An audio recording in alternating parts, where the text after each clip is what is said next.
without any barriers. Accessibility for us is not only a simple technical requirement, it is a matter of dignity, equality, and inclusion. And it is about creating environments, services, and experiences that are welcoming all visitors, regardless of age, form, or ability. And today, as we look closely at Ukraine, we see a country that, despite immense challenges, continues to advance accessibility and strengthens the foundations for an inclusive recovery.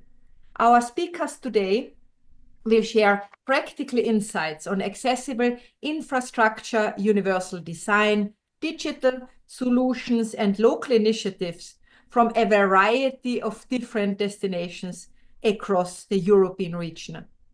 The work shows that accessible tourism is not only possible, it is also transformative, both socially and economically. And I would like to extend my sincere appreciation to our partners, but in particular, the State Agency for Tourism Development of Ukraine, with its chairperson, Mrs. Natalia Tabaka, and her wonderful team, and to all the experts who are taking the time today to be with us and to share their insights. Because your commitment ensures that accessibility remains a shared global priority. Thank you so much for being with us today. I wish all of us a productive and inspiring session. Duše ďakujem I udači. Thank you so much. With this, Igor, I think I can give the floor to Mrs. Natalia Tabaka, the chairperson of the State Agency of Tourism Development of Ukraine. Natalia, is Natalia around? Yes, we have a slight technical problem. She's joining. Okay, then let's wait for her to join. While Natalia is joining, our colleague Nodar would maybe be able to brief our audience on the technical details of the webinar and availability of the recording later on. Could you please, Nodar, just brief on the technical details for the participants? Dear participants, dear all, the webinar will be streamed online on YouTube, which the link I'm going to be sharing now in the chat. Also, the recording will be uploaded online on the official landing page of the webinar on the UN Tourism official webpage, together with the program of the events. All the links that are relevant to the webinar will be shared in the chat throughout the webinar today. Thank you. Thank you very much. Do we have our chairperson of the State Agency for Tourism Development of Ukraine, Ms. Natalia Tabaka, with us? Yes, she is. She's There in. she is. Thank you, Natalia. The floor is yours.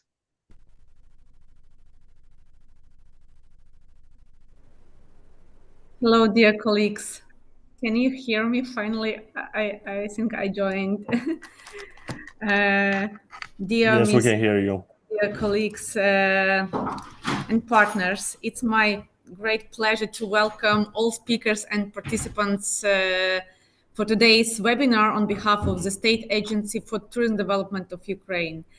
At a time unprecedented challenges, Ukraine continues not only to demonstrate resilience, but also to uphold its vision for safe, inclusive, and future-oriented tourism. We see Ukraine as an innovative European integrated destination. One of that is evolving dynamically, where tourism is accessible, comfortable, transparent, attractive for a large-scale investment, and open to every traveler, contributing meaningfully to economic growth. Since the start of Russia's full-scale invasion, the issues of accessibility in tourism has acquired new urgency and depth. More than 400,000 people in Ukraine have acquired disabilities as a result of the war, almost 1/3 due to limb amputations. In addition, around 75% of Ukrainians face mental health challenges caused by continuous stress and trauma. Our society is in critical need of both physical and psychological rehabilitation, as well as opportunities to return to the simple joys of everyday life. In 2021, the initiative of Ukraine's First Lady Olena Zelenska, the government adopted the national strategy for a barrier-free environment until 2030. Today, this strategy has become one of the country's top priorities. Every day, we see a growing demand for fair access to information, employment, public service, and leisure among low mobility groups who now make up over 1/3 of our population. Yet, less than 23% of Ukraine's tourism infrastructure currently meets accessibility standards. Despite the challenges, the tourism sector is showing remarkable willingness to transform, learn, and develop practical solutions, even in areas where accessibility once seemed nearly impossible. I am sincerely grateful to UN Tourism for initiation and supporting this webinar, which allows us to learn from inspiring and practical examples across Europe, demonstrating systematic and coordinated progress towards accessibility in tourism. These insights help us refine Ukraine's agenda for coming years with a strong focus on education, the adaptation of advanced methodologies, technological innovation, and expansion of services for all categories of travelers. I am confident that through the collective efforts of stakeholders, within a few years, we will be able to welcome all of you to Ukraine as one of your European leading destination for inclusive and accessible tourism. Our country has an alternative, but to rebuild, better, improve, continuously pay close attention to detail, and strengthen our unique tradition for hospitality for everyone. May today's dialogue brings us closer to the shared goal. Thank you all. Thank you very much, Natalia and Cordula and colleagues and other for bringing in the technical details. So the important thing of today's webinar is that it is an international webinar. We are focusing on Ukraine, so Ukrainian colleagues could exchange their ideas, experiences, the challenges, the points where they feel they're blocked and they need cooperation to advance with people who have already proven to do things in the realm of accessibility in different areas of life. So today we have a very interesting mix of 7 panelists who are going to speak about 8 minutes each. And then later on, we will have a space for debate and Q&A session. During the webinar, you can put your questions in the chat. I cannot promise that I will be able to manage all the questions, but I will be able to maybe filter them and see which ones are relevant to the content of the presentations that are going to be shared with us today. So we are going to have Jose Luis Borao, who is representing today organizations of persons with disabilities in civil society. He is the head of Built Environment and Accessibility at the ONCE Foundation in Spain. We will have Emilio De Ferrari, who is the executive board member of the European Network for Accessible Tourism, that is ENAT. That is the biggest, I would say, global organization as a network of organizations for accessible tourism. Then we have an example of a national tourism board that is in charge of promotion, but also product development and working with standards. We are going to have Helena Ribeiro, who is the project manager of Turismo de Portugal.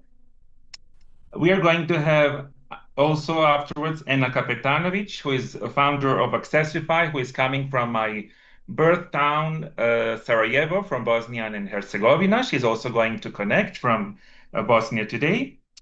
We are going to have Jose Miguel Ferrer, who is a co-founder and CIO and innovation manager of Blind Explorer by Green Urban Data Spain. So Anna and Jose Miguel Ferrer are going to focus on the technologies. We are going to have Hanna from the Lviv Tourism Office from Ukraine as a DMO at the local level, which is the local destination management organization doing very interesting stuff. And we are going to have a presentation on inclusive creative industries and inclusive arts by Lina Kukuruza, who is a project manager of Ethnochari Ceramics at Podilja at Vinnytsia in Ukraine. So thank you everybody for joining. We have more than 200 people connected now. There are more people signed up, and my colleague Nodar has already explained how this content can be accessed afterwards. So let's start first with Jose Luis Barao and with some notions of what accessibility is about, what universal design is about, why do we need to have built environments that are designed according to universal design criteria. And UN Tourism has had the privilege to have started working with ONCE Foundation almost 20 years ago. And all our work from the very beginning was shaped together with the ONCE Foundation when it comes to accessible tourism. Jose Luis Borao is an architect, but he has been working with the world of accessibility for many years, not only in architecture, but also with the wider vision of what universal design is and how it can be applied in the tourism sector. So, Jose Luis, the floor is yours. Thank you. Thank you so much, Igor. We are really proud to be here today with all our colleagues from UN Tourism. And thank you so much for inviting Fundación Once. And it's a really pleasure for me to participate on behalf of Fundación Once and also on the Once Social Group. Today we address accessibility and tourism in focusing on Ukraine, because I think it's a moment of an enormous importance for this country. After the devastating impact of war, the country is going to face a profound challenge, and also the extraordinary opportunity of the reconstruction, of the rebuilding all the society, and not only the buildings, but also all the society. So rebuilding Ukraine is not only about restoring infrastructure, it is about imagining a future where cities, services, and tourism experiences can be enjoyed and lived by all people, both resident and visitors. And of course, for us, and I think it's also for all of you, accessibility has a fundamental role in making that vision possible. So when we are talking about accessibility, we refer to those group of conditions that allow every person, regardless of their abilities, to use environment, services, products, and technologies in a safe, comfortable, and autonomous way. So we don't only focus on accessibility for people with disabilities, because we think that it's obvious that it benefits other kind of people, other people, families with children, people with temporary injuries, and anyone who at some moment may face physical, sensory, cognitive, communication, or technological limitations. So it is important to stress that accessibility is focused on different dimensions, on different topics. It includes the built environment and public spaces, of course. It affects also to transport systems. It touches also information, signage, and communication systems. And of course, it concerns digital accessibility, what is an essential topic, for example, in travel planning and service delivery.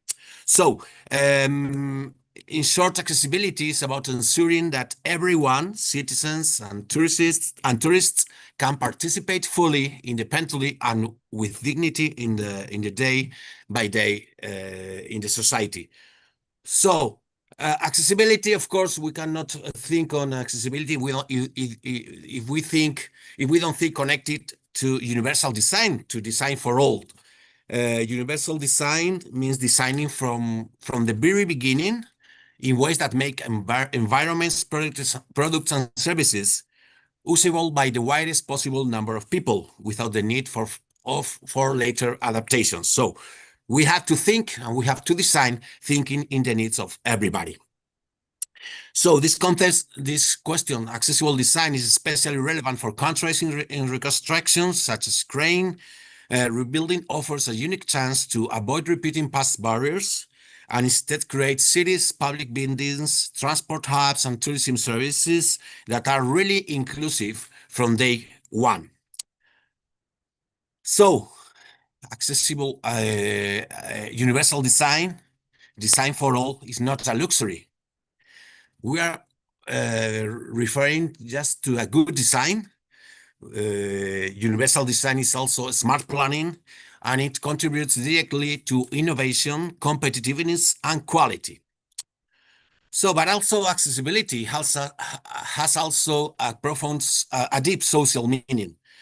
If we mention the UN Convention on the Rights of Persons with Disabilities, ratified both by a lot of countries all around the world, of course, also by the European Union, also by Ukraine, it recognizes accessibility as a fundamental human right. The article number 9 obliques states to eliminate barriers and ensure access to buildings, transport, information, communication, and services open to the public, of course, also including tourism. This is crucial in peaceful context, but even more relevant when a country like Ukraine is trying to rebuild after severe destruction. So, for Ukraine, accessibility should not be just a technical requirement.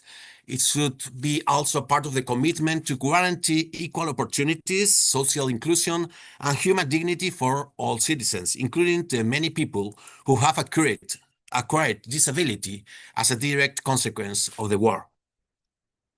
So, a country rebuilt with accessibility, it is and at its core becomes a country stronger, absolutely more resilient, and more inclusive. So accessible tourism is a field where rights and economic opportunity meet. From an economic perspective, for the future, accessible tourism represents an enormous and often underestimated market. Just in Europe, we have over 100 million people have access needs when traveling. When including in this group accompanying people, for example, family, friends, caregivers, the potential market grows to more than 250 million travelers. So we are meaning that also more than 1,000 million people, all around the world, have these access needs when they are traveling. So I think it's a potential market that any state, any society must take into account. So accessibility improvements therefore make destination more competitive and help diversify the tourism demand. So from a social perspective, accessible tourism ensures that everyone, both inhabitants and visitors, can enjoy cultural heritage, natural landscapes, gastronomy, leisure activities, heritage locations, and so on. And we think that for Ukraine in particular, accessible tourism can be a strategic element for the reconstruction. Rebuilding tourism infrastructure, it will attract a broader range of travelers, including seniors and their families. It will directly benefit local communities by creating inclusive services, jobs, and economic activity. And it will reinforce the image of Ukraine as a modern, open, and human-centered destination. So accessible tourism should not be considered as a cost added to the reconstruction, but it should be a part of a high-quality reconstruction itself. So let me now mention some of the resources that we think that could be of help for not only for Ukraine, but also for other countries and other institutions. For example, in order to create tourism destination or cities, inclusive cities for all the visitors and inhabitants. For example, of course, I think you may know the European Accessibility Resource Center, Accessible EU, as a major initiative of the European Union, that it brings together experts, best practices, technical guidance, and training resources covering architectural accessibility, accessibility in transport, digital accessibility, communication and service design. So I think it could be a good resource to gain and to obtain all the knowledge on accessibility, and now how to get a more accessible and inclusive rebuilt country. And of course, Fundación Once and also the Once Social Group. We have more than 40 years from Fundación Once working on accessibility training, training on accessibility and universal design. We collaborate with public authorities, companies, universities, and international organizations in order to create this knowledge, to assess in somehow to the institution to implement accessibility in the different public policies. So we are really in the disposal to help Ukrainian administration to implement accessibility on this reconstruction. So just to conclude, before I would like before I share a promotional video of Accessible EU, I would like to say to conclude that the reconstruction of Ukraine is is a great challenge, but also an unique opportunity, an opportunity to build cities and services that are really inclusive, much more inclusive than before, an opportunity to design tourism environments that are really accessible, digital, sustainable, and welcoming to all. Accessibility is not a technical solution. It is really a principle of dignity, a driver of economic growth, and a foundation for resilient societies.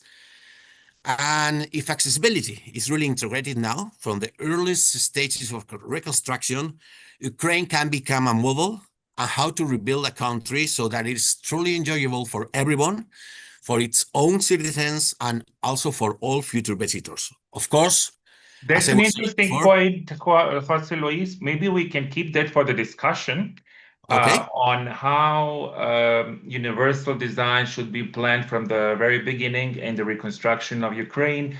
And maybe also in the debate, you can explain us on the accessible EU instruments that can be useful for the Ukrainian market and the government and local authorities. Could you maybe share the video with us? Yes, for sure. Let me you. share my screen. Here it is. Different people with and without disabilities carrying out daily activities in the city, demonstrating that accessibility is good for all.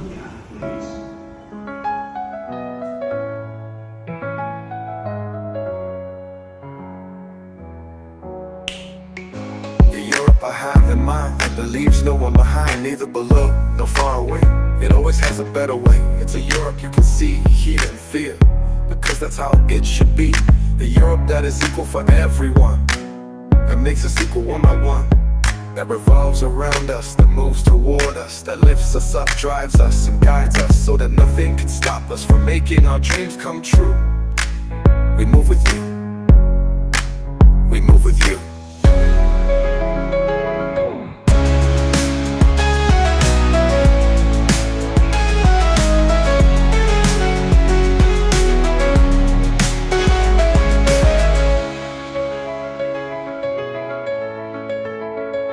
The following logos are displayed: Accessible EU Centre, European Commission, ONCE Foundation, ONCE Social Group, Johannes Kepler University Linz, Spanish Association for Standardization, European Network for Accessible Tourism, European Association of Service Providers for Persons with Disabilities. Thank you. Thank you so much. Thank you so much. Gracias, Jose Luis. So Jose Luis made a point on, before we move forward, on some very important keywords: quality. Quality of service means quality of life. And we should never forget that cities and rural areas are, first of all, used by local population and local communities. Tourists come and go. What is designed well for local population will also work for tourists. So you should always think about the people that live in the cities or in the rural areas. And then if you do things well with universal design, and they're made in an accessible way, they're going to work for tourists as well. Jose Luis also made a very interesting observation that we should forget, like many of our friends and colleagues are wheelchair users, but the quantity of people that have some specific access requirements is much, much bigger. So now the World Health Organization estimates we have 1.3 billion people with severe disability. That means severe disability, it has its own percentage. We are not talking about temporary disabilities or disabilities of lower range.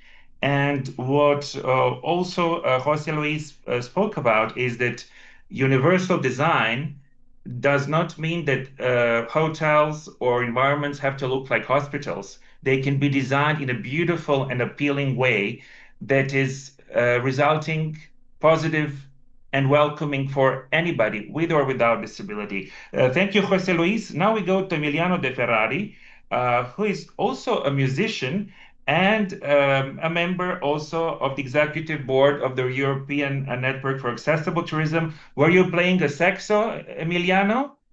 Which Oh instrument or yes, trumpet? I will play a song for you. I'm very Okay. happy. I will be very happy, and but I will also play it with Jose Luis because I've heard him singing a nice song a few weeks ago, and a song which was called Amigos para siempre, I think. Okay, So okay, so okay, the famous Spanish song. Well, also before I give the floor to Emiliano, we have been working in parallel with ONCE Foundation and INAT for the same time, quantity of time for the last 15 to 20 years.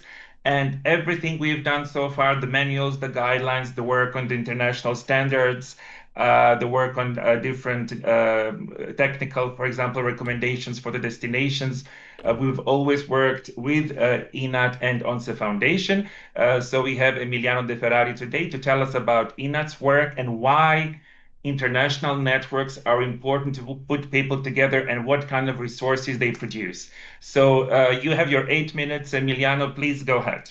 yes, thank you very much. Just let me know if you are seeing my presentation to be Yes. sure. 100% great. Thank you very much. I'm very happy to speak the same language of Igor and Jose Luis, and so you will see it in my presentations. And when we work at INAT, we say our motto is that making European tourism destinations, products, and services accessible to all travelers, and promoting accessible tourism around the world. Which is fine, because if we all have the same idea, it's as it seems, we are going in the right direction. We are a European network, and we are based in Brussels, Belgium, as many other European networks, and we've been funded in 2008 after a 2 years European funded project. And so you will see Europe many times and funded projects in my talking. And we have already, again, we are speaking the same language, because when we talk about accessibility, we also talk about a universal design tourism for all. And when we talk about accessibility and people with access needs, we don't only mean people with disabilities, temporary disabilities, and people who are frail, but also people with long-term health care, families with most children, seniors, etc., etc. So the idea is having in mind the fact that accessibility is a right for everyone, but at the same time, since accessibility means inclusion, comfort, safety, sustainability, customer care, and in a word, quality, it means that it can be a very good opportunity for the tourist sector, which is also an economic sector. And it is quite interesting. You can see it from this slide with all the some of the members and the partners of INAT. You will see that there will be you will find institutions, you will find national tourist organization and destination management organizations also at local level, but you will also find organizations representing people with different disabilities, and you will also see people from the tourist sector, tourist suppliers. And on the bottom left, in fact, you will also see our Ukrainian member, which is the Ukrainian Tourist Guides Association. Very happy to have them as members of INAT. And what is to say? This is to say that it is quite. You may think that it is challenging to have together all these organizations representing different points of view and different objectives, maybe. But well, first, it is important to have in mind that we all work having in mind important documents, conventions, etc. We have already mentioned some of them. The conventions on the right of people with disabilities, but also at the European level, the Web Accessibility Directive and the EU Accessibility Act, which is now into force, and we share a common strategy, at the EU level. There's the Union of Equality, and I'm very happy that also Ukraine has its own strategy on accessibility. And we also work with the action plans. The last ones I remember are the San Marino Action Agenda made with UN Tourism in 2023, and last but not least, the Torino Manifesto, which was just made a month ago in Torino at the 3rd World Summit on accessible tourism. I will say a few words about this. And what is important? It is important then, okay, these are things that guide us, but when it comes to plan a destination and managing an accessible tourist destination, we have to take into account all rings of the value chain of the tourist sector. And here we have a drawing from a publication of 2018 we made together with Turismo de Portugal. And you can see that one very important point is the stakeholder engagement. And why? We have already said that.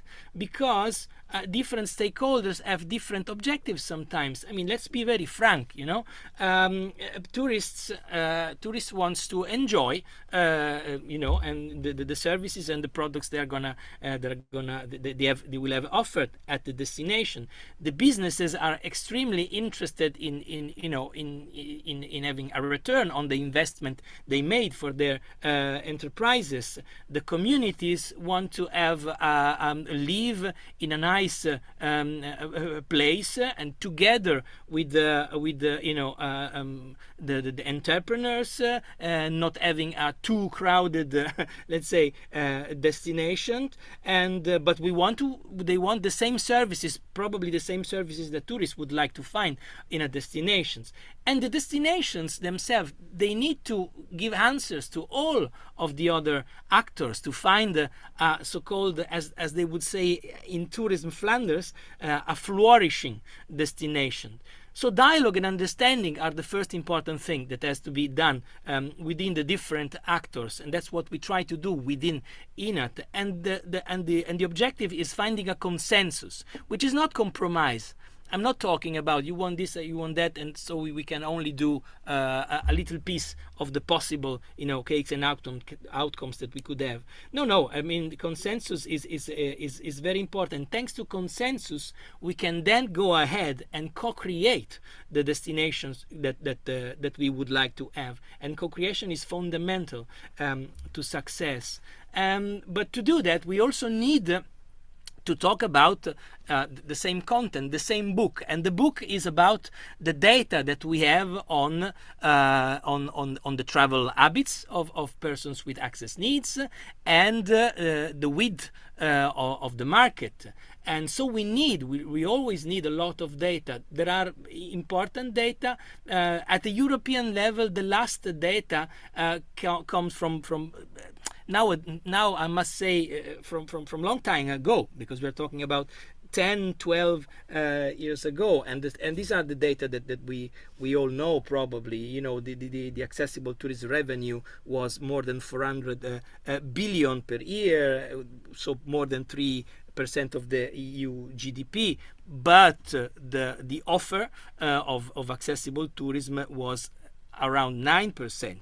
So causing a revenue lost every year, and a lot of million jobs lost because of the fact that the destinations in Europe were not answering to the needs of people with disabilities and people with access needs. And but we now have newer data for the first time in many years. We have researchers that can be taken into consideration also because of big numbers, with not only qualitative but a lot more quantitative in the sample of the research. And the results actually confirm what we have said before 2020, okay, also nowadays, which is that most of the tourists with access needs travel with other people, so losing a possible client with access needs means losing three clients. And we also know that 46% of persons with disability travel abroad at least once a year, even more. And we also have finally other confirmations on what are the main barriers, which are the missing information, which is the transport. People with disabilities and tend, as the rest of the people, to travel more on airplane than on train. So it's still the same.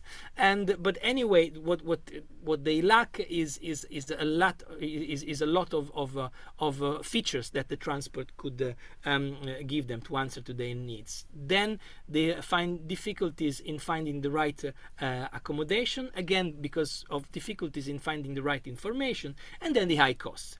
Despite that, we still know that there is a growing demand and an increasing demand for traveling.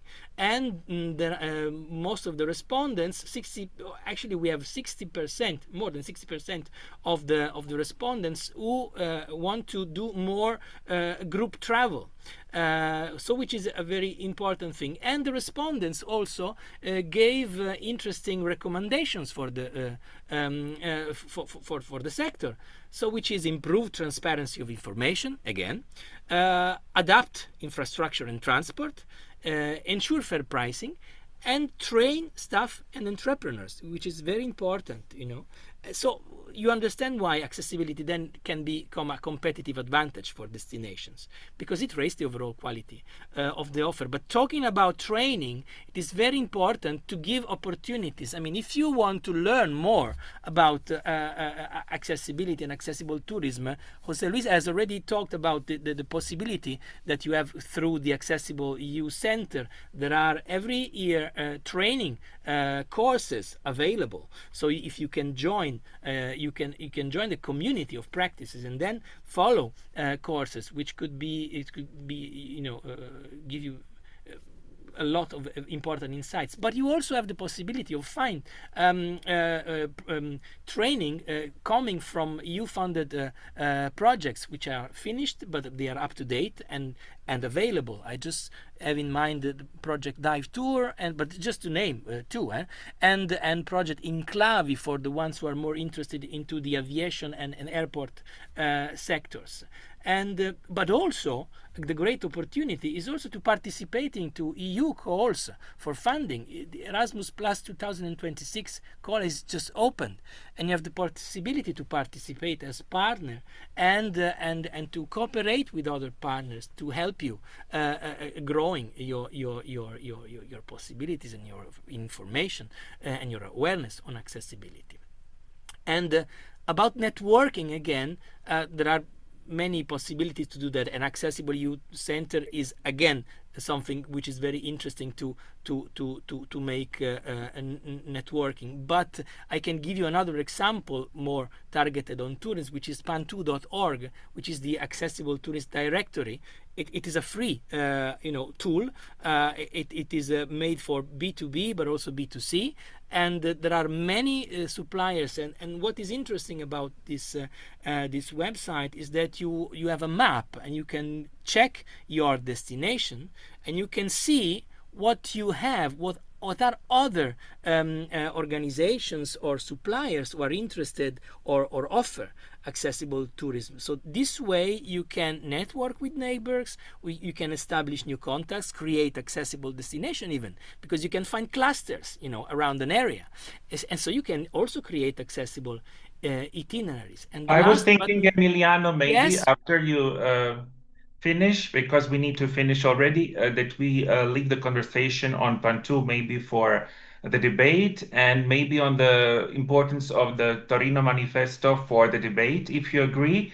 Or is That's there fine. anything Okay. else would you like to say? Because maybe we can discuss the manifestos and what is their outcome in the debate segment. It would be fantastic, and but another way for you to get information and insights is checking the outcomes of the Third World Summit on Accessible Tourism. You have the possibility now to watch all the video recordings, so a lot of interesting, good practices to learn from, but also visit the website and read the Torino Manifesto, which is very important, action plan.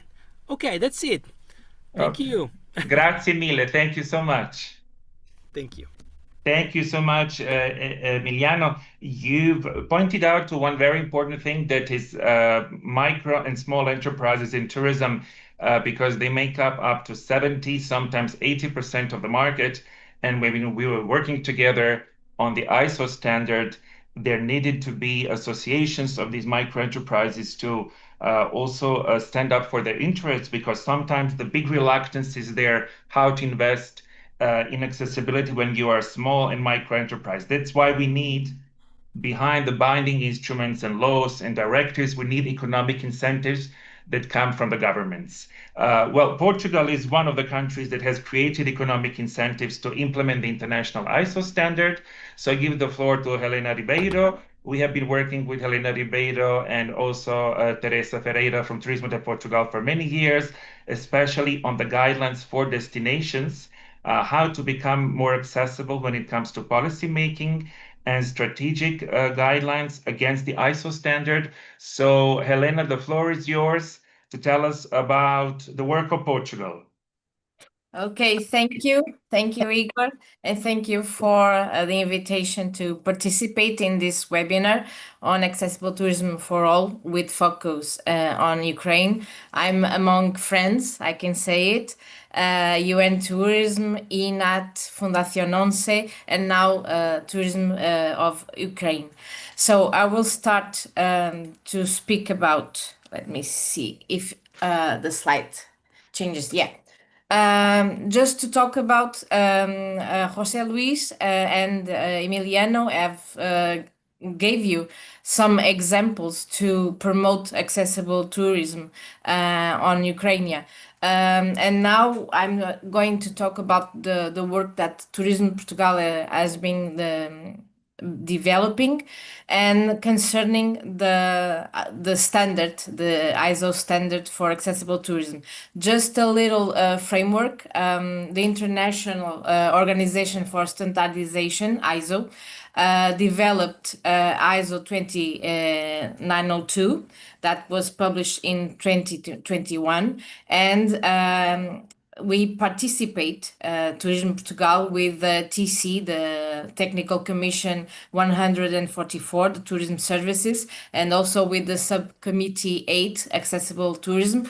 And just to point out that this was the first international standard that was dedicated to accessible tourism. And to focus also, that is the first one that addresses all the entire tourism value chain. We have accommodation, we have restoration, we have heritage, we have public spaces, we have beaches. All you can think that can be a tourist resource is you can find it here in this ISO. So, due to this important information that this ISO standard has, Tourism Portugal, in partnership with the Portuguese Institute for Quality, we have produced the Portuguese standard ISO 21902 that was published in April 2022 and is a literal translation of the standard ISO. And this translation, this production of this Portuguese standard has three objectives, three main objectives: to facilitate all the national tourism stakeholders the access to this important information, and also to raise awareness on promoting accessibility in tourism services in Portugal, and also to streamline the certification process, to facilitate the certification process. So we have produced some support documents to promote this Portuguese standard.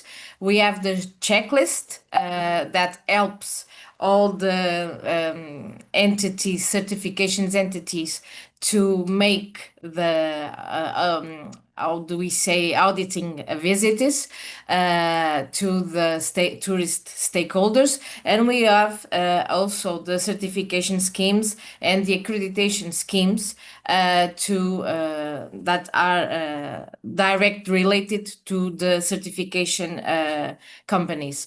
We have also an interpretative guide to our national standard ISO 21902, also to facilitate and the comprehension of all the basic requisites and all the recommendations that this standard gives. This year we had the presentation of the certification scheme in February. And also in May, we run an accessible tourism training for certification company auditors. And now in October, we have finally the certification mark registration. That is this image that you can see on the bottom left of the slide. This certification process, how to obtain, when the tourism services and entities that are certificated with this national standard ISO, this certification recognizes that these tourist services and entities are adopting accessibility best practices and are also offering inclusive tourism products and services. And these are the several steps that we had to promote and to elaborate this certification scheme. So when the national tourism offer want to be certificated, they must identify critical areas through internal audits, then appoint responsible staff to lead these needed changes, and third, adapt infrastructure and service design. The fourth step that is very important, and also Emiliano has just referred that, the train staff and raise awareness. And the fifth step, to develop accessible materials, documents, signages, promotions. And the last step, the sixth step, undergo audit and certification by an official certification body and have the image, the certification mark of this national standard certification.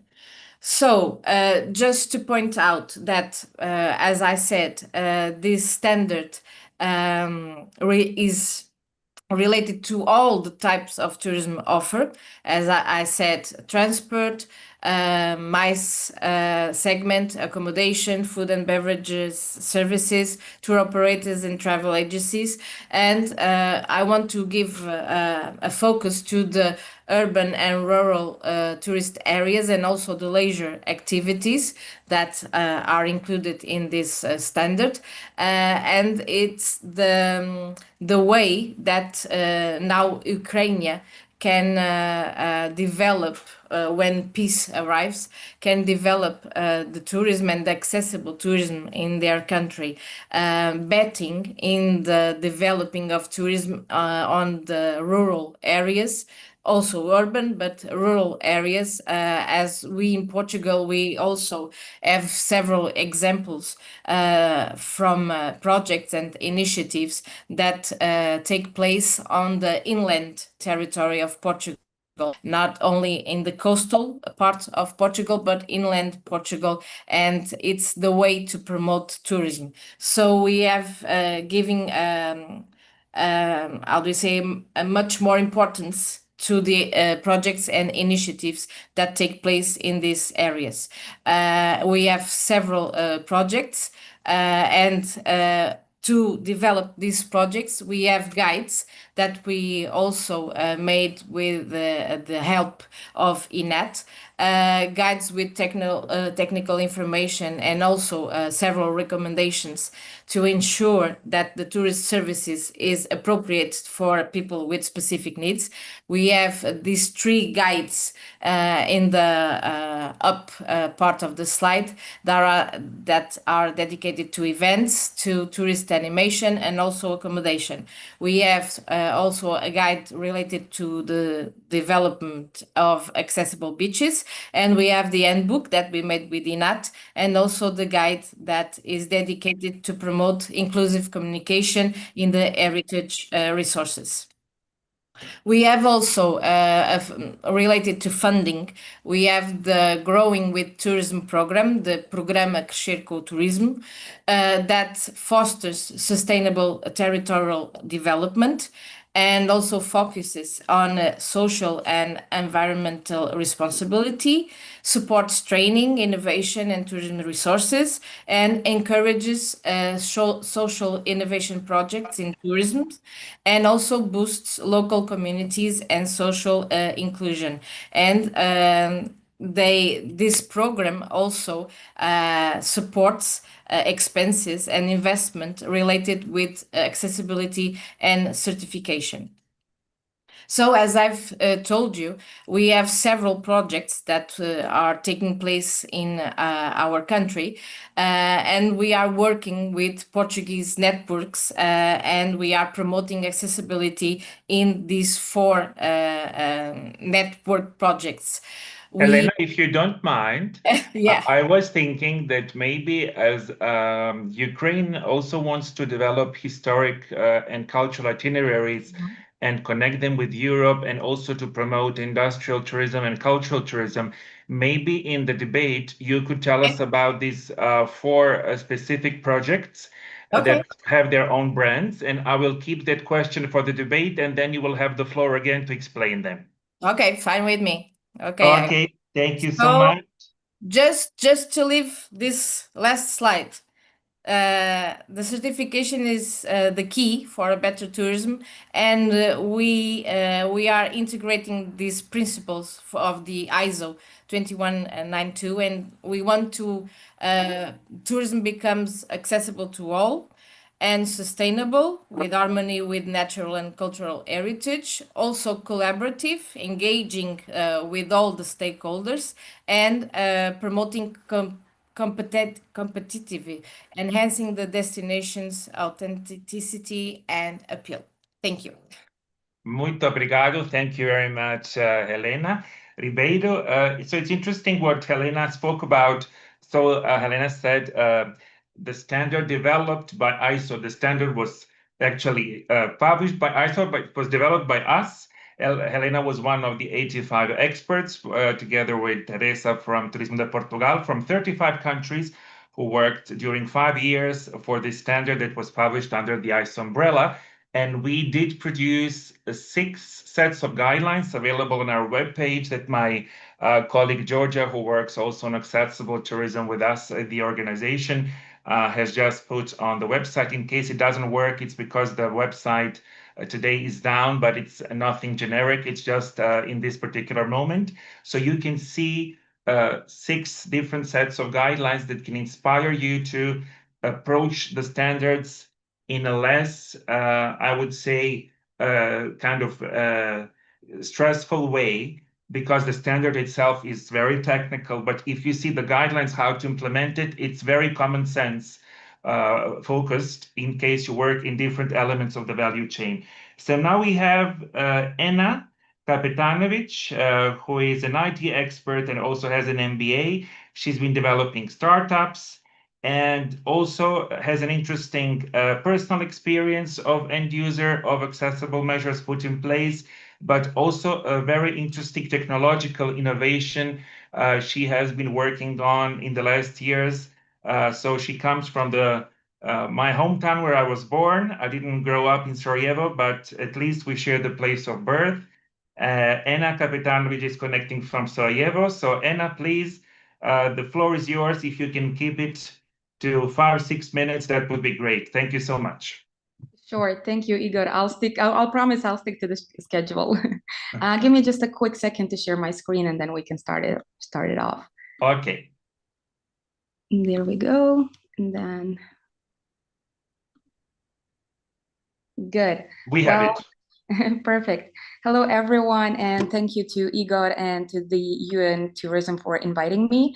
My name is Anna, and I am the product manager and founder of a small startup called Accessify. So for many people, planning a trip is exciting. But for me, it often starts with an anxiety. So before I can even think about enjoying a destination as a disabled traveler, I have to spend between 30 to 60 hours of research. So deep, exhausting detective work just to understand whether I can experience and move safely and independently to a new city that I decided to visit. So I have to dig through scattered information on mobility and public transportation options, check if buses have ramps that actually work, dig through reviews to see if cafes and restaurants have steps at the entrance, call hotels to verify if their quote-unquote accessible room is truly that, and search for photos of museums and various venues from every possible angle, only to discover upon actual arrival to that city or to that destination that reality doesn't match what was promised online. So too often that accessibility information is either incomplete, outdated, or hidden, leaving disabled travelers to really rely on guesswork instead of certainty. And this level of friction doesn't just affect the comfort, but it limits participation and freedom and the ability to explore the world like everyone else. And my startup Accessify was born out of this lived experience.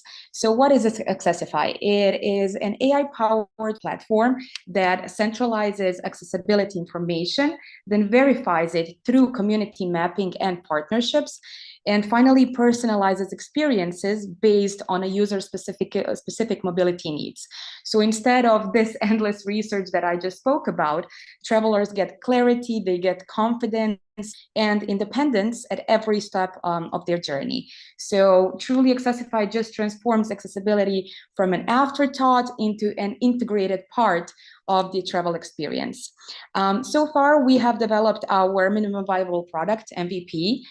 We have launched a couple of pilot programs in Sarajevo in partnership with the city of Sarajevo and also East London, and validated our approach through real-world testing. So that includes detailed accessibility mapping, user interviews, and various cross-stakeholder collaborations. For our next steps, we are focusing our efforts on really scaling citywide pilots, expanding the accessibility data sets, and partnering with tourism boards, tourism organizations, events, venues, and public transportation and mobility authorities across Europe and then hopefully globally. So ultimately, our goal is really to build the world's most trusted accessibility layer for cities so that no disabled person ever has to spend a full-time job or 60 hours per week researching a trip ever again. Thank you. Thank you so much, Anna. And I like the user perspective that you have just put forward, because myself, I've been working on accessible tourism for about 17, 18 years. I had no disability until 7 years ago, and now I have 65% of disability. So I would be in that group of the World Health Organization that they describe as a higher degree of disability. But it's very interesting to see how you see the world before and after having a disability, because life changes a lot, and it's pretty challenging to navigate your daily frustrations when you want to do things, and people have no understanding because they always think it has to do with those people. It's not my problem. But then at the end, they realize, if they are lucky to grow old and get old, that it's everybody's issue, not only of those people, because there are no those and us. Exactly. Thank you so much, Anna. And now we have Jose Miguel coming from Spain. He's connecting from Valencia. He's managing Blind Explorer. He will tell us how it's used for people with visual impairments, with low vision or who are blind, and how can people enjoy nature in an accessible way and with equal opportunities principle. Thank you, Jose Miguel. The floor is yours, and we keep it as short as possible and just straight to the point, please. Thank you so much, and then you will also have a video to project. Thank you.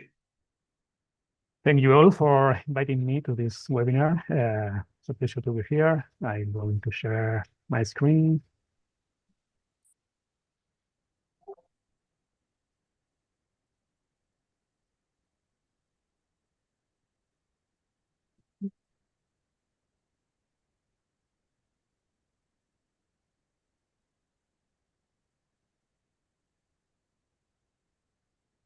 Do you see it? Yes. Okay.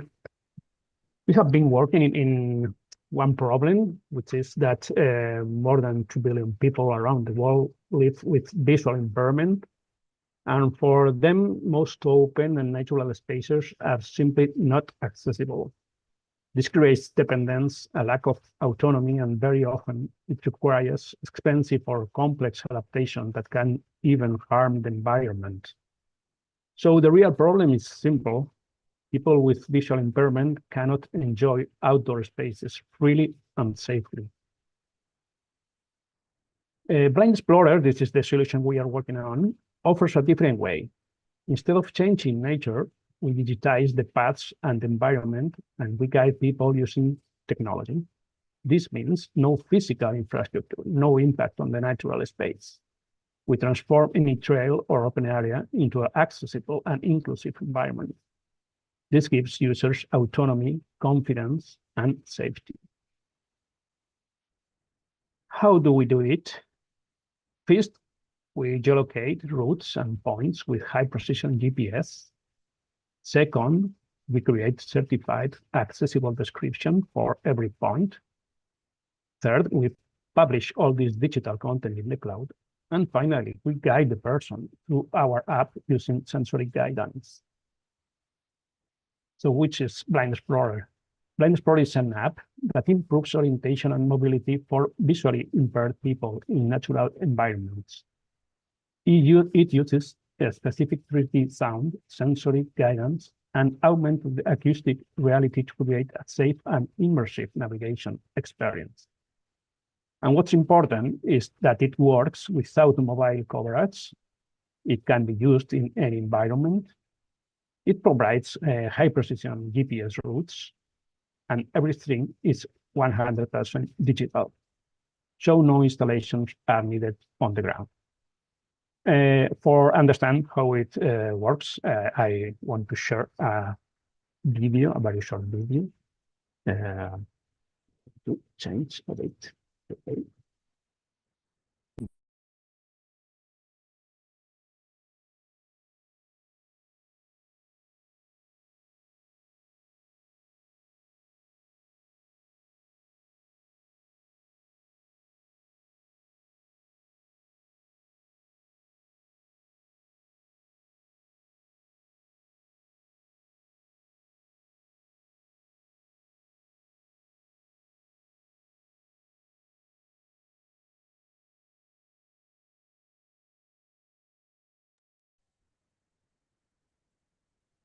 We still cannot see it.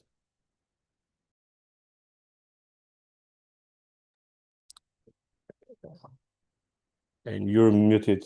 We cannot hear you.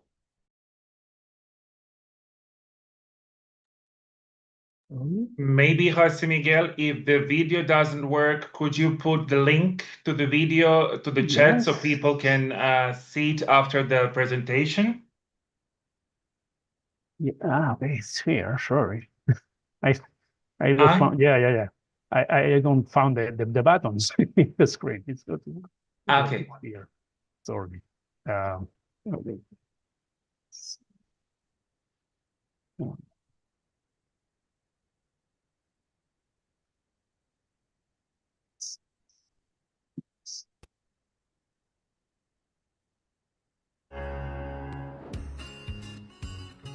Hoy empezamos acompañando a Sara a explorar el precioso entorno de Monfragüe de una forma muy especial para ella y para todas las personas invidentes, porque gracias a esta aplicación ya se pueden adentrar en estos senderos con total autonomía. Las indicaciones son a través de tonos intermitentes que cuando te desvías del foco principal pues tiene otra tonalidad y otra velocidad. Y además, si tienes algún paraje atractivo turístico, pues también te indica y te hace una descripción para que tú también te lo puedas imaginar. Punto de interés natural, la garganta del fraile.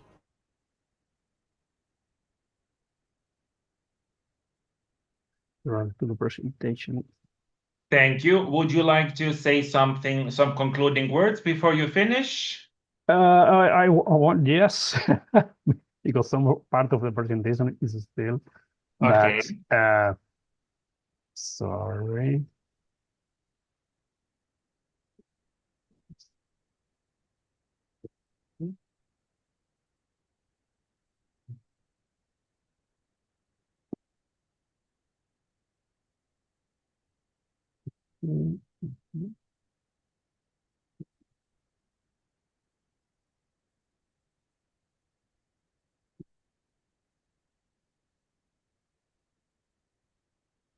You can talk. You don't have to. No, sorry. Okay.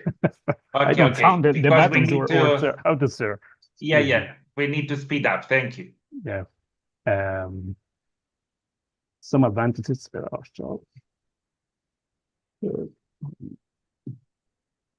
Oh, I have some problems with the buttons here. Yeah, I'm sharing.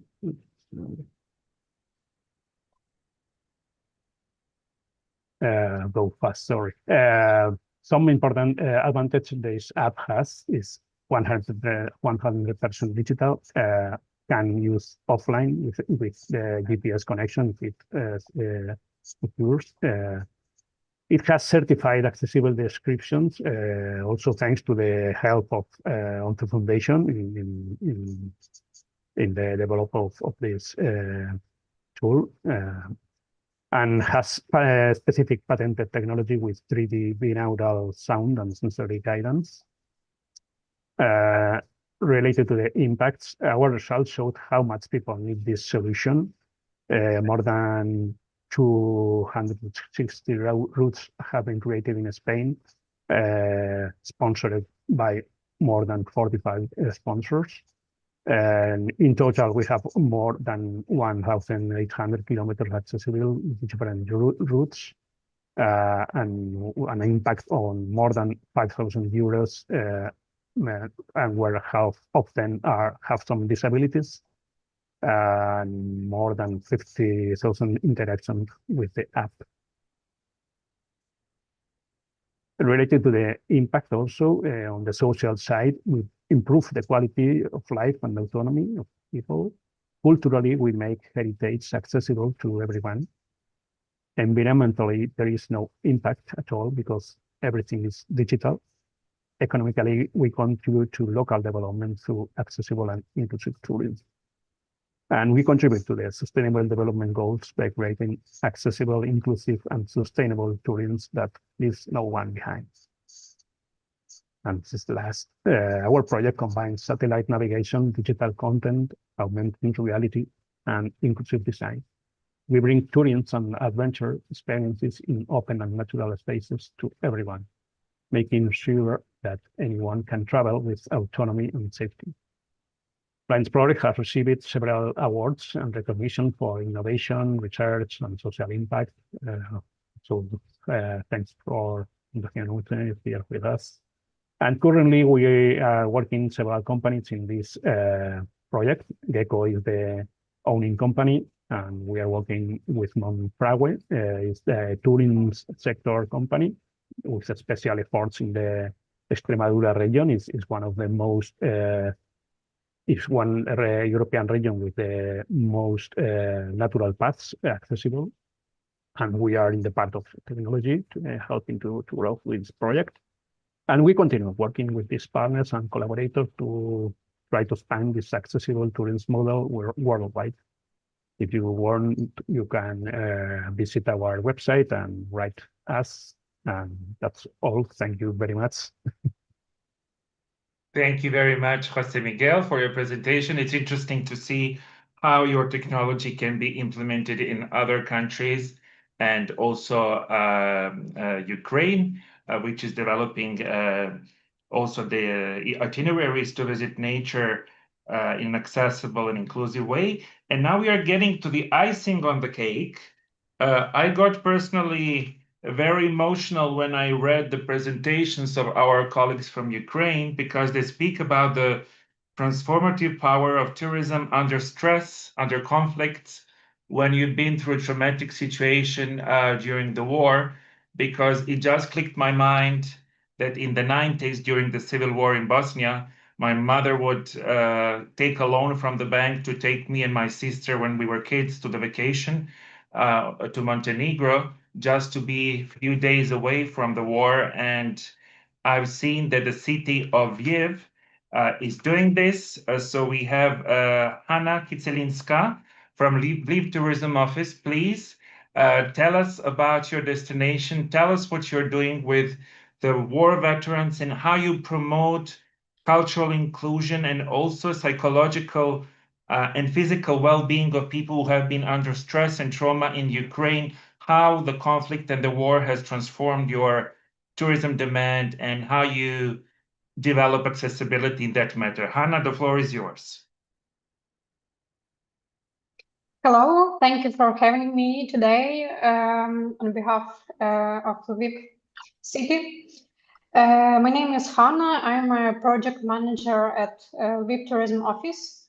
So today I will briefly tell you why we've begun to actively develop accessibility in the field of tourism and hospitality, and about our experience for in this area for the last 3 years.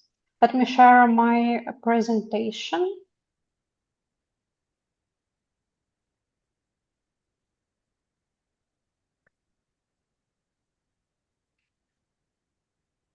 Yes, a few words about what tourism in Lviv looked like before and after full-scale invasion.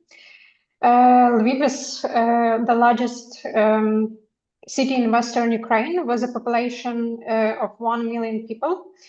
Before the full-scale war, we welcomed 2.5 million tourists tourists, and 58% of whom were foreigners. And after the full-scale Russian invasion, the share of foreign tourists decreased to 11%. Lviv is located more than 1,000 kilometers from the front line, so people often come here as a relatively safe city for physical and psychological recovery. So how has the city changed? Lviv has become a humanitarian hub for helping the affected regions of Ukraine. In less than a year, modern rehabilitation centers have opened and are developing in Lviv, providing a full cycle of treatment and recovery for people affected by the hostilities. It's unbroken and superhumans. More than 20,000 wounded military and civilians have undergone treatment and rehabilitation in Lviv. 150,000 internally displaced persons stayed in the city since February 2022. And where we were working on the tourism development program for the coming years at the end of 2022, we thought about what our new guests would need and how they would feel here. Lviv identifies itself as a welcoming and people-oriented city.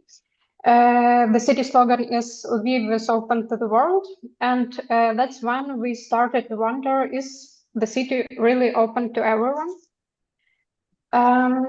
As a part of the program, We met with our professional groups, including the hospitality sector, to understand their needs.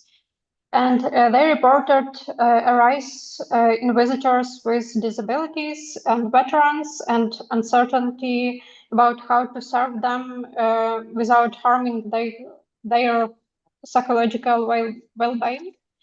In response, we made safety and accessibility a key priority for coming years in this program. The focus now is on staff psychoeducation, proper communication, and creating a barrier-free environment. The City Heals program, we launched it in early 2023 by a tourist office and medical institutions, offers cultural activities for veterans and undergoing treatment in Lviv. These activities support their social inclusion and emotional recovery. The program revealed gaps in accessibility, prompting the creation of a partner network committed to improving services. Yes, Hospitality Without Barriers. This is an educational project that we launched in response to requests from tourism professionals for a better understanding of needs of people with disabilities and veterans. Over 2 years of offline training, we have trained 200 professionals from 68 hospitality establishments. Also, we trained 80 city tour guides on adapting tours for visitors in wheelchairs and with visual impairments.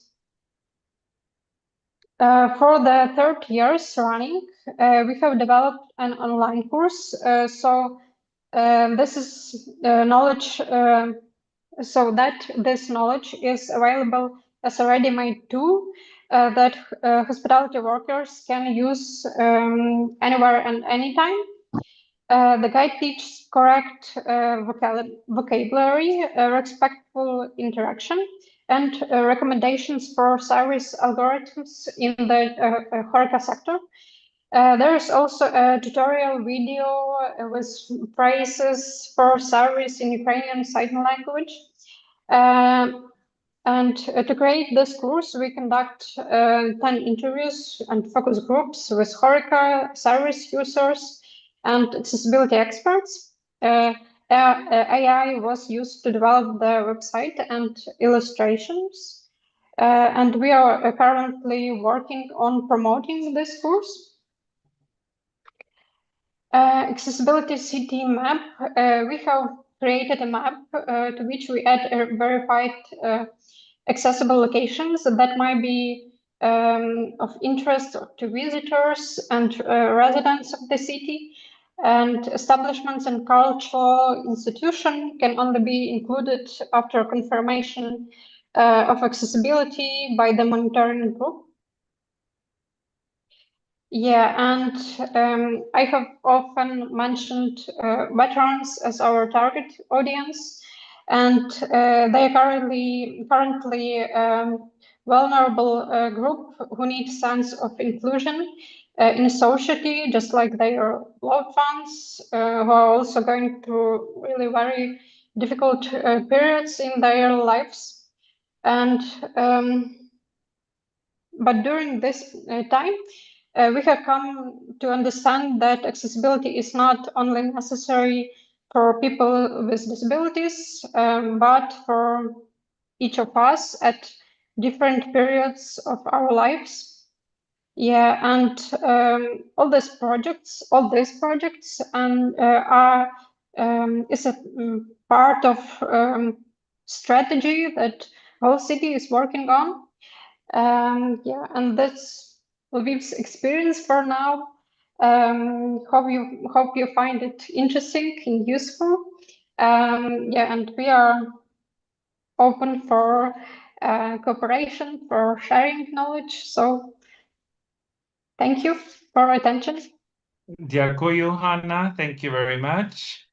Dushevna дякую. So this was a very interesting example from Lviv. And now we have Lina Kukuruza, who is going to speak us about accessibility in creative industries and in safeguarding cultural expressions, and also the artistic expression as a token of self-fulfillment for people who are going through an acquired disability. So Lina, the floor is yours. Please explain us your approach and the results of your project, and also the faces that you're putting to human experiences who have benefited from your project. You are muted. If you can please activate the sound, and in case you want to share your presentation. Yeah, good afternoon, everyone. Let me share the presentation.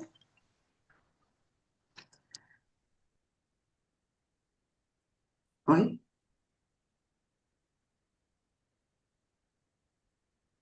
Let me another one time.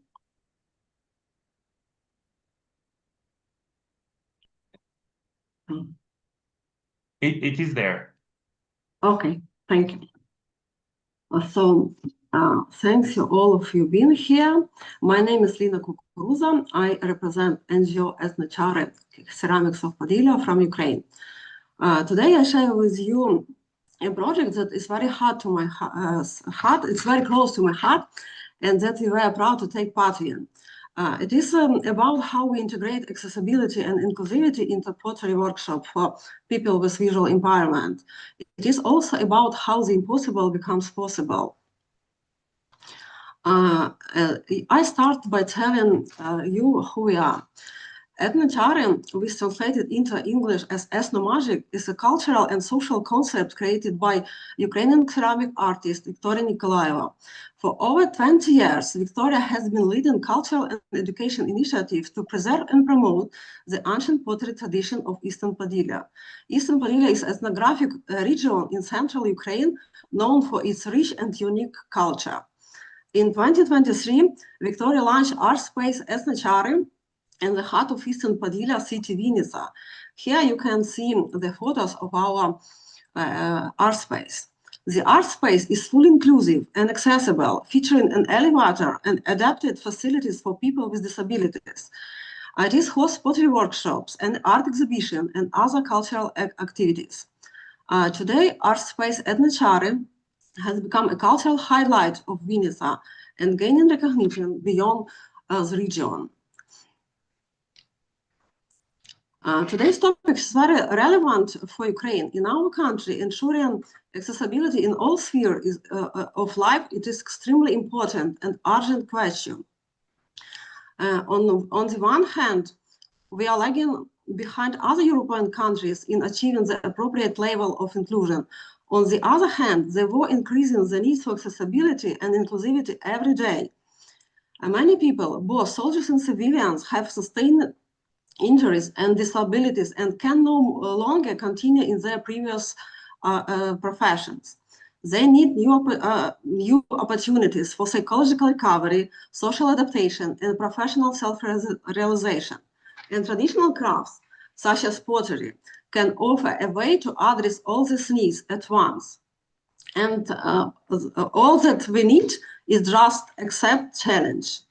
And the first challenge which we accepted, it is history about Victoria and Ivan. In 2022, after Etnechare art space opened, we hosted one of the first group, 5 blind veterans who lost their sight during the war.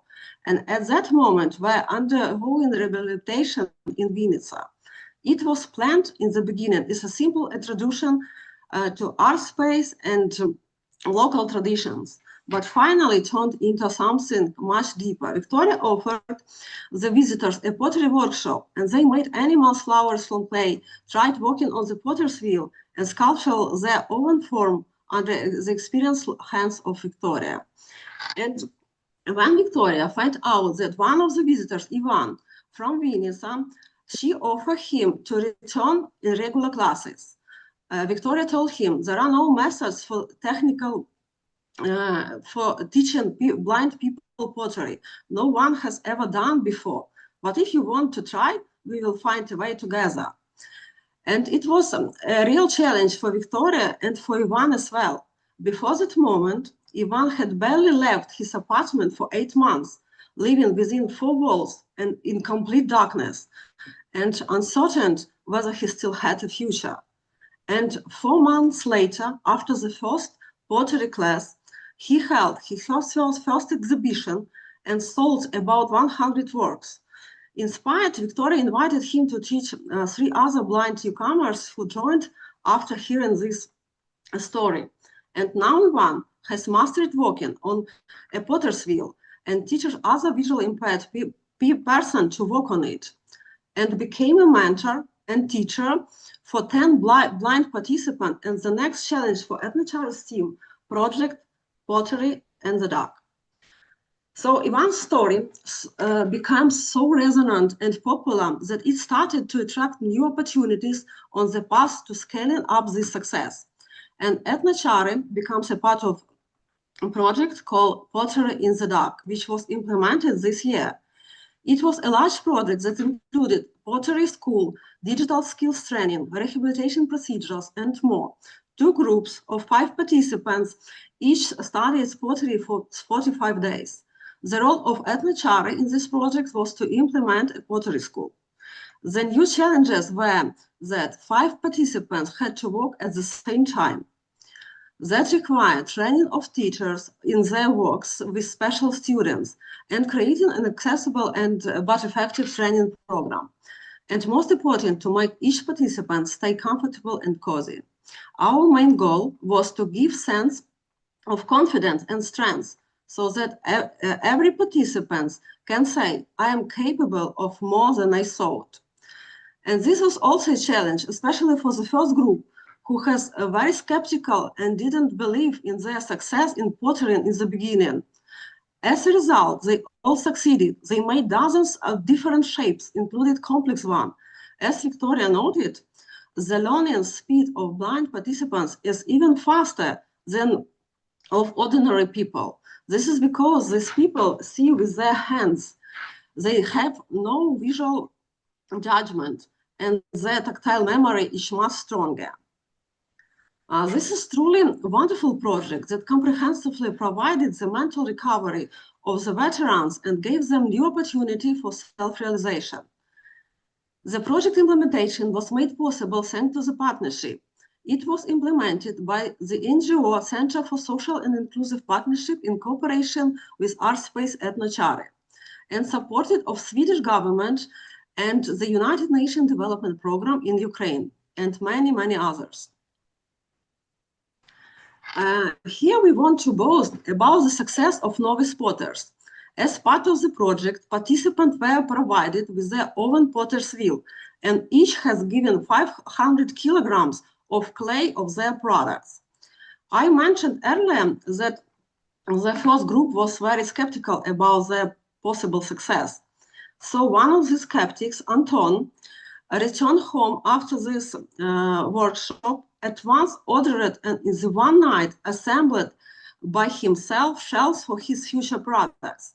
And in 2 weeks, he transformed all 500 kilograms of clay into pottery products. You can see here this shelf with these products. Now, 3 out of 10 participants have already up their own workshop, and they are actively practicing pottery. They share their experience in social media and sell their products online.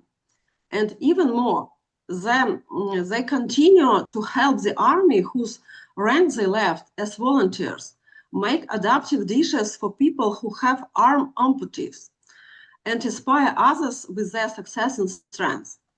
We were also confident that the other participants will also continue to engage in pottery. Each of them is motivated and intends to do it. They just need more time to set up their own workshops because the project was completed just over 3 months ago. Each of the participants realized through pottery that they are capable of more than they thought. that they can create wonderful products and can be successful in pottery and in life. And with this presentation, we wanted to show how a small idea grew into something grand, and experimented that evolved, scaled, and has the potential to spread through Ukraine and beyond. Integrating accessibility and inclusion into crafts has a powerful impact in society, like breaking down stereotypes, breaking down barriers, strengthening self-believing in everyone, because impossible is possible. We are ready to share our positive experience and aim to make pottery accessible to many more people. So we invite everyone who likes to learn the methodology of teaching pottery to people with visual impairment, or who likes to learn pottery, to our art space Etnochar in Vinnytsia. And ending, I also want to thank everyone in different countries for supporting Ukraine, our refugees, veterans, and army. Deep gratitude and great honor to our Ukrainian veterans and armed forces. Ukrainians, thanks to all of you. Thank you. Дякую. Thank you very much, Lina Kukuruza, for this interesting presentation. So now we are going to round of questions. I was taking notes during the panel, but we have a very simple question for those who have been working in accessibility for a longer time, but maybe a very clever question for those who don't know how to start with accessibility. So we have a question in the box saying, how can every person contribute to the development of accessible tourism? So it's a question, I think, that comes from communities where nothing has been made accessible yet, where we see still social and economic exclusion of people with disabilities. So how can individuals contribute to a more accessible and inclusive world? What would, for example, Jose Luis say and Anna Kapetanovic? Jose, you want to go first, or ladies first? No, please go ahead. Well, thank you, Igor. So from our example, like Accessify connects these organizations in three very practical ways. So first, we provide them with a structured framework for collecting and standardizing accessibility data across their destinations. So covering public spaces, mobility options, accommodations, attractions, so just the entire hospitality industry. And this helps them identify gaps, prioritize improvements, and plan upgrades based on the real evidence, not just accessibility assumptions. Second, it acts as a promotion channel. So when organizations share their data with us, we showcase it to the travelers through our platform, meaning their accessible offerings become visible internationally to a community that actively searches for destinations that they can trust. And this really increases tourism for disabled travelers, seniors, families, and anyone who actually benefits from accessible environments. And third, we offer analytics and insights. So by analyzing the needs, the mapped barriers, and actual traveler behavior, we help organizations understand which parts of the destination work well and which require attention. And this, in the end, really supports that strategic planning and more efficient investment in accessibility. So in short, you give us data and local partnership, and then Accessify gives you visibility, insight, and direct way to reach a truly underserved but high potential tourism market.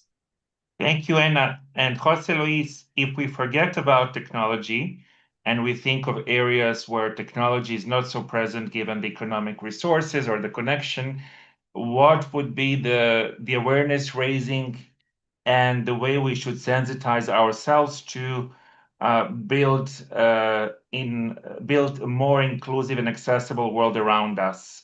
What would be the approach that you would recommend personally in the ONCE Foundation? Well, I would say I would recommend to copy to others, because we don't have to reinvent the wheel. I think, well, when I was saying in my presentation, I'm here from Fundación 11. We're working on accessibility from 40 years ago, also from the 11 social group from more than 80 years.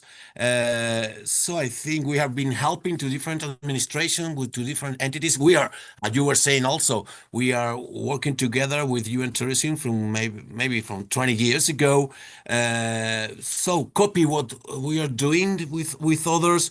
Of course, ask to other entities that are working on these fields, different companies, for example, hotels here in Spain. We have a company that it belongs to the also social group, the Ilunion. It's a hotel chain that they are working, they are focused on accessible tourism, but not only for people with disabilities, and they offer their resource as a quality hotel with many resources there. So I think I would suggest to copy, and I suggest to be together with people that can offer different knowledge, different resources to implement it in their environment. So thank you very much.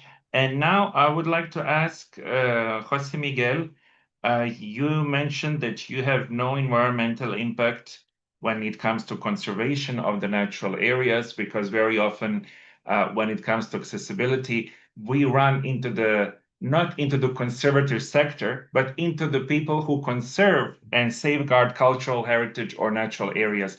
How do you make sure there are no environmental impacts and that your solutions are eco-friendly? Hi, thanks for the question. In our intention is that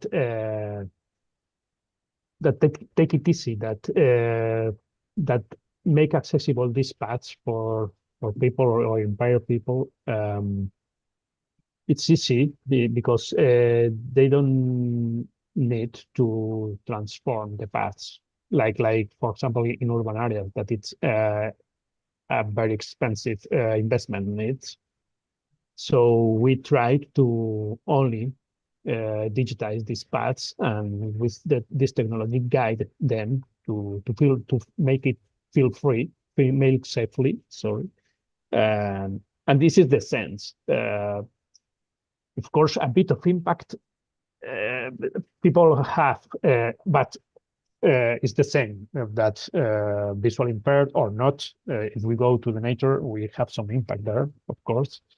But in our messages, we want to put in value this, that no infrastructure is needed to make it accessible. Thank you. I have a question for Helena Ribeiro.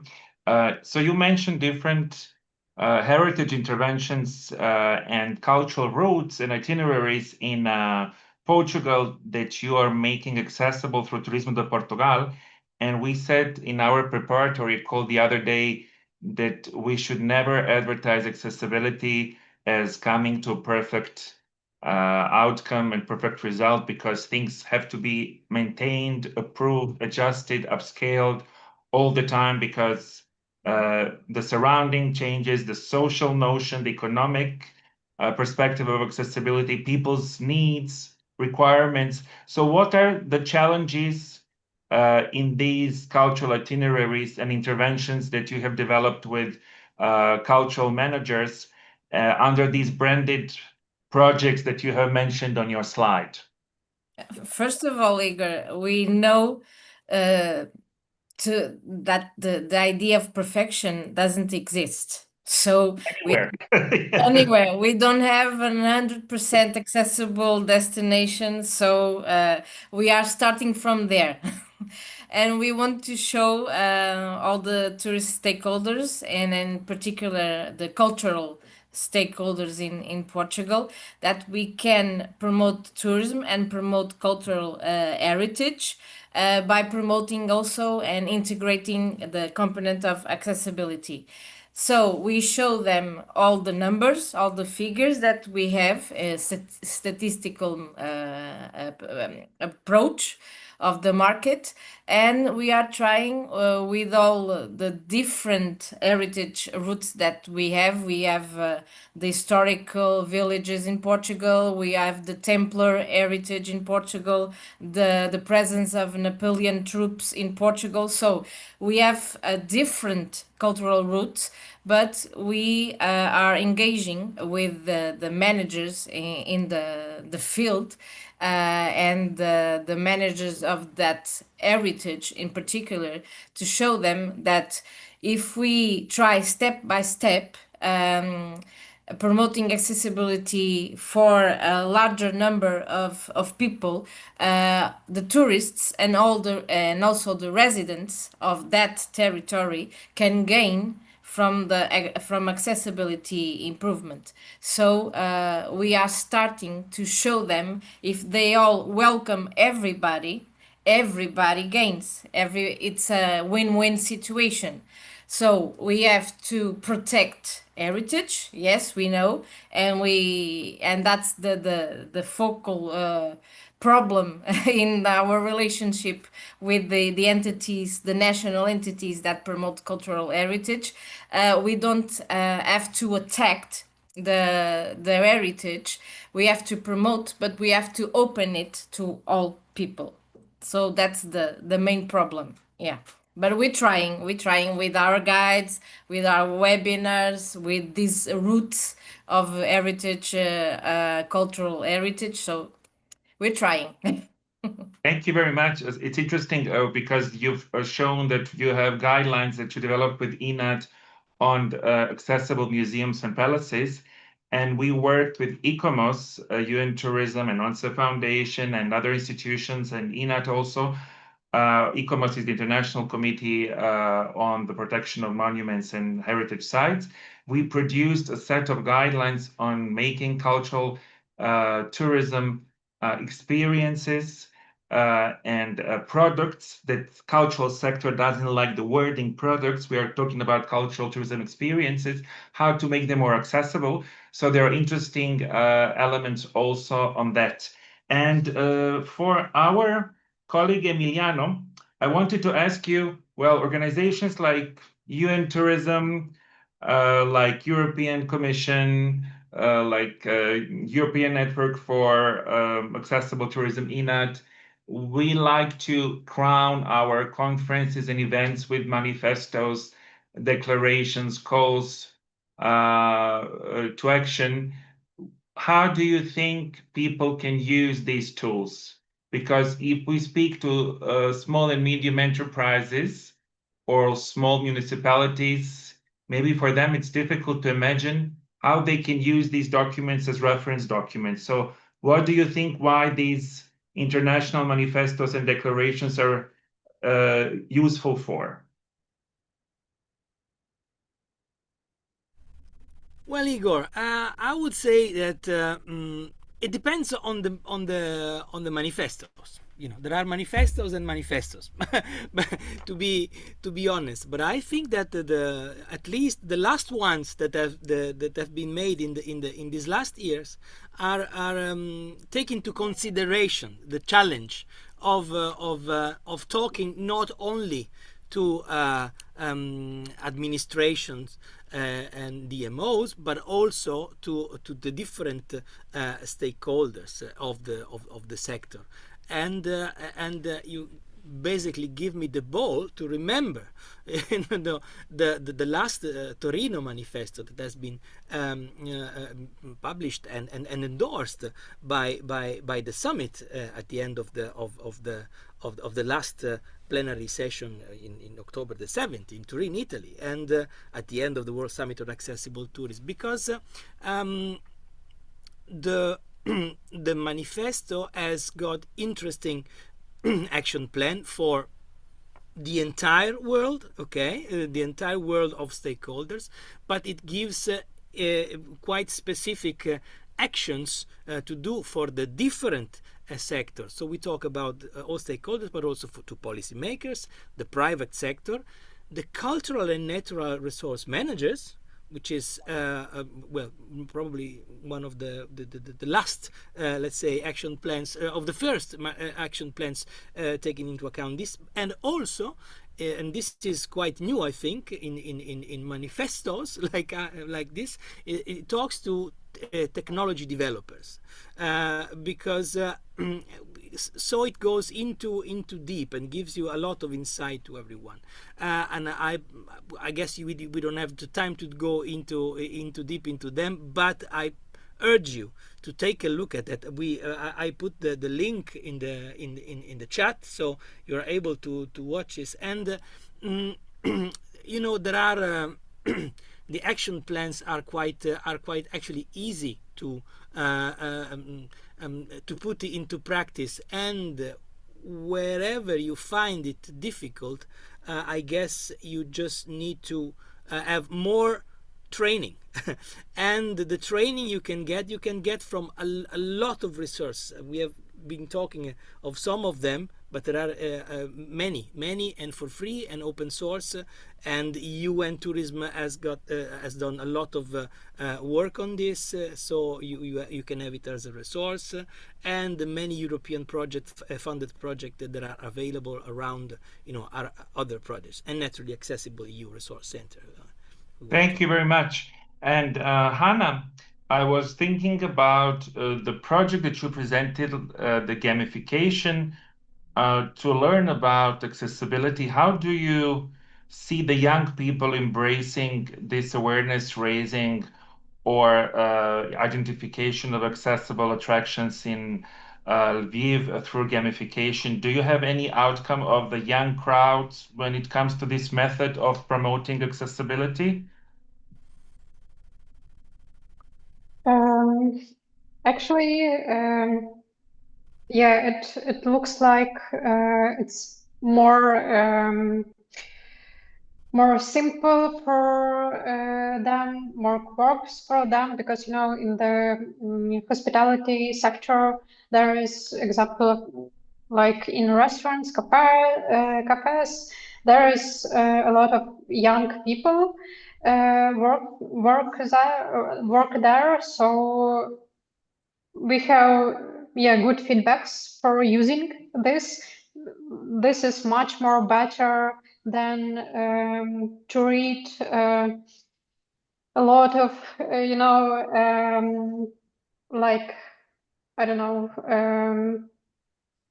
maybe handbooks, because it's easier to involve this audience, and when they will start to find some new information, more accurate information, they can follow handbooks like this. But exactly for this first interaction, this way is a really good way to join them. Thank you. And Lina, you mentioned that you had some funding and cooperation with Swedish Development Agency or Swedish government to UNDP. And it's interesting, it would be interesting to know for the people whether you have applied with a project proposal or there were bids for culture and inclusivity when it comes to disability. How did you connect through cooperation and through the request for funding, cultural integration and disability in creative industries? What was the way to work on that? So maybe you could inspire somebody who's listening to us today and has ideas to go in a similar way.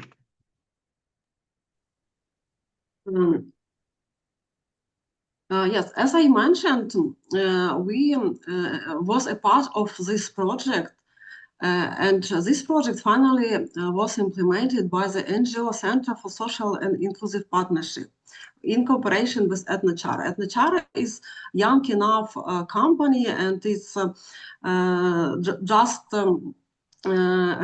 implements a small project. And it was a big project, and we implement the first workshop with Ivan, where the Ivan becomes a new porter, and this success was so popular that we attract this NGO, which is more strong and have a potential to attract grants.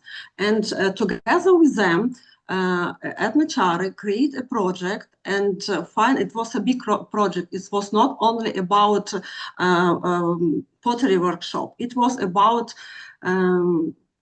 trainings for them, life trainings, how they can orienteer or something like this, and rehabilitation. So it was a big project and apply for the grant this NGO, not me, not Etnochare. So we was just like implementing a part of this project about the school, a pottery school. But it was so resonant and so popular, this success, that it was not very complicated. And finally, by this Swedish company, this project will be recognizing like the best project of the year. So just our intention, just our work, and we attract new opportunities which help us to scale up this success. Thank you so much.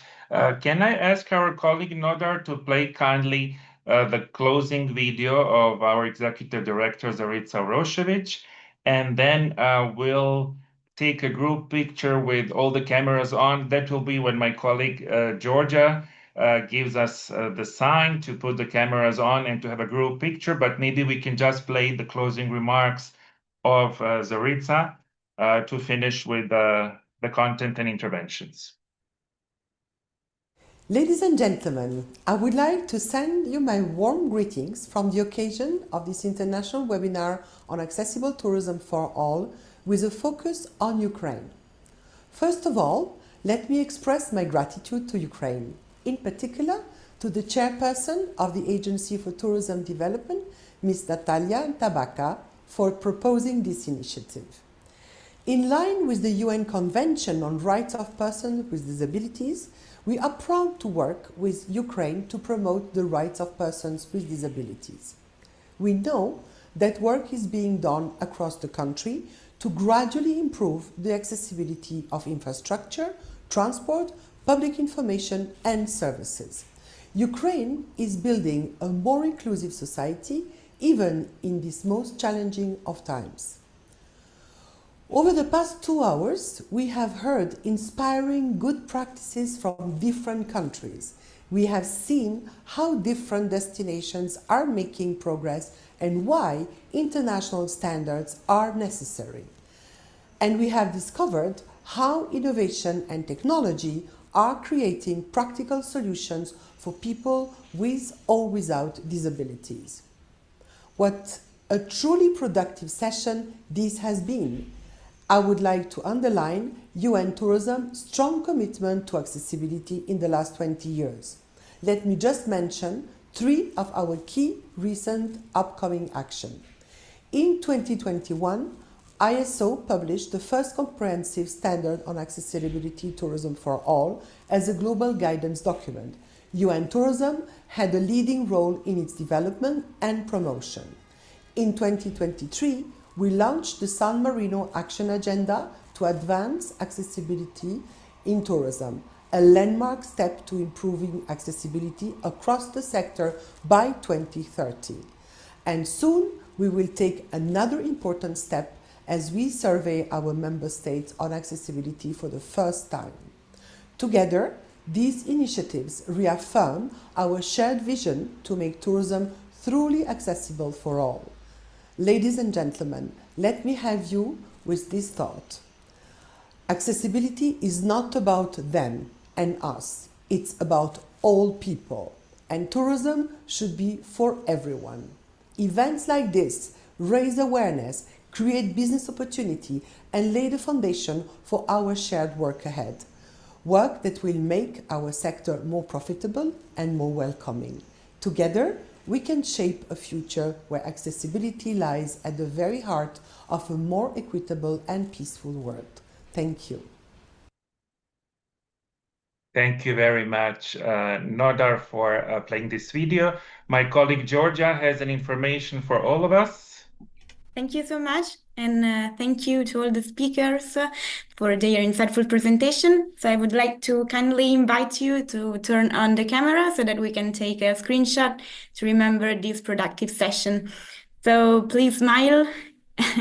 In 3, we are waiting for Anna, I think. But we have to make the format of little screens, I think. Is it Nadar who should put it in that way? Nadar is taking the screenshot. So, okay, so please smile in 3, 2, 1.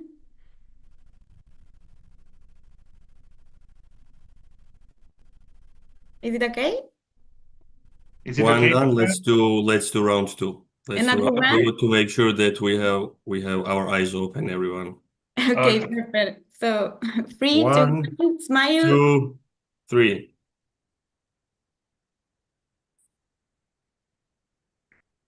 Great. We're good to go. Thank you very much. Thank you so much. So, Diakuyu, thank you very much for joining us today. It was a long webinar, but I think Ukraine, our member states, needed a thorough discussion, needed different examples. I don't know if we have anybody from the Ukrainian side just to say goodbye with us. Is Alexander with us or is Natalia with us? Yeah, we are with you. And Oh, yeah. And maybe also Cordula, if she wants to say goodbye, if she's still here. I'm still here. Okay, so if you want to say goodbye, we are punctual. We said 4:30 we are finishing. one more minute, your time. I would like to express deepest gratitude to all UN tourism team for this webinar on a very sensitive and very need topic to Ukraine. Thank you for your continuous leadership and commitment to advancing accessibility as fundamental right for every traveler. And thank you for staying with Ukraine. Thank you. Cordula? Yeah, thank you very much, dear Natalia, dear colleagues from the State Agency for Tourism Development of Ukraine. It's a pleasure having this partnership with you. It's a pleasure working with you on this very, very important topic.